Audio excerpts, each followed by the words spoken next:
그래서 본인 말씀 먼저 들어볼 거거든요. 마음에 안 드는 부분이 어떤 거죠? 비대칭이고 항상 눈화장을 많이 하고 다녔어요.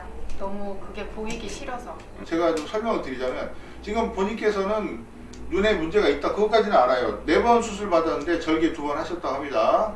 보시면 앞에가 꺾이면서 두껍잖아요. 눈이라는 게 속눈썹 모양이 둥그레야 되거든요. 원래부터 기울어진 사람이 없습니다. 이건 수술하다가 되게 이렇게 꺾이게 되는 거거든요. 그리고 좀 두껍고 졸려 보이긴 해요. 자, 중요한 게 뭐냐면 이 앞부분에 꺾인 거 이걸 고쳐야 돼요. 그래야지 앞에서부터 얇게 나와야 바깥쪽까지 얇게 하고 또렷하게 할 수 있는 거예요. 이쪽은 기울어지면서 아웃라인으로 빠졌죠.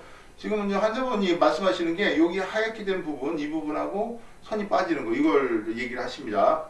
자, 눈 앞쪽에 있는 흉터는 여유분의 피부가 없어서 어디 가도 못 고치는 걸로 알려져 있지만 제가 이 부분을 교정을 해서 둥글고 긴 눈으로 교정을 할 계획이에요. 수술이 끝났습니다. 자, 결과 여러분 궁금하시죠?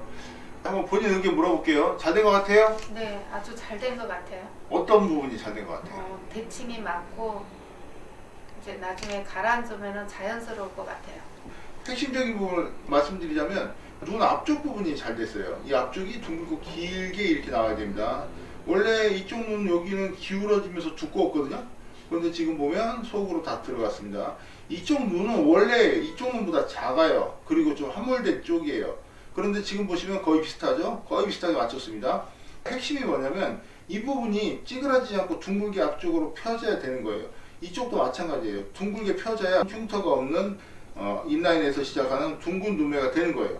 둥근 눈은 누구나 다 자연스럽습니다. 그런데 되게 수술하다 보면 자꾸 기울어지고 선이 바깥쪽으로 빠지고 흉터만 남게 되거든요. 여기 여유분의 피부가 없어서 교정이 안 된다 그렇게 알고 계십니다. 그렇지만 제가 수술한 거 보시면 둥글고 긴 눈을 만들면서 눈 앞쪽에 흉터를 없애는 제 노하우가 있다는 거 보실 수가 있습니다.